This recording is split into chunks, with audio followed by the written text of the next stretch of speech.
Première lettre aux Thessaloniciens, chapitre 4. Frères et sœurs chrétiens, vous avez appris de nous comment vous devez vivre pour plaire à Dieu, et c'est bien de cette façon que vous vivez. Mais faites encore des progrès. Nous vous demandons et nous vous conseillons cela au nom du Seigneur Jésus. En effet, vous connaissez les conseils que nous vous avons donnés de la part du Seigneur Jésus. Ce que Dieu veut, c'est que vous soyez entièrement à lui.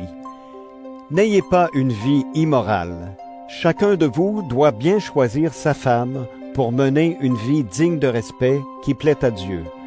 Ne vous laissez pas entraîner par les mauvais désirs, comme les autres qui ne connaissent pas Dieu.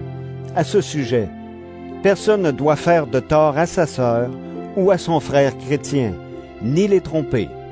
Le Seigneur punit tout cela, nous l'avons déjà dit et redit. En effet, Dieu ne nous a pas appelés à vivre n'importe comment, mais à vivre pour lui. C'est pourquoi celui qui rejette ses conseils ne rejette pas un homme, c'est Dieu qu'il rejette, lui qui vous donne son Esprit Saint.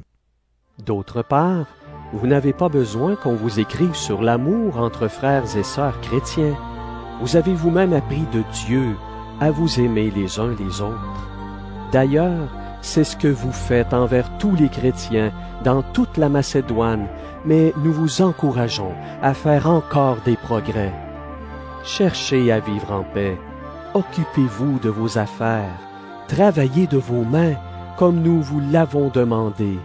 Alors, ceux qui ne sont pas chrétiens respecteront votre façon de vivre. De plus, vous ne dépendrez pas des autres.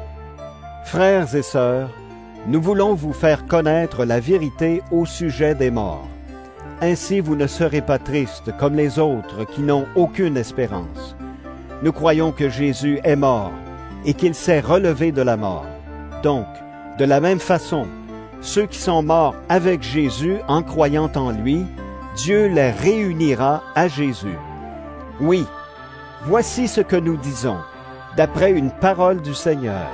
Nous qui serons encore vivants quand le Seigneur viendra, nous ne passerons pas avant ceux qui sont morts.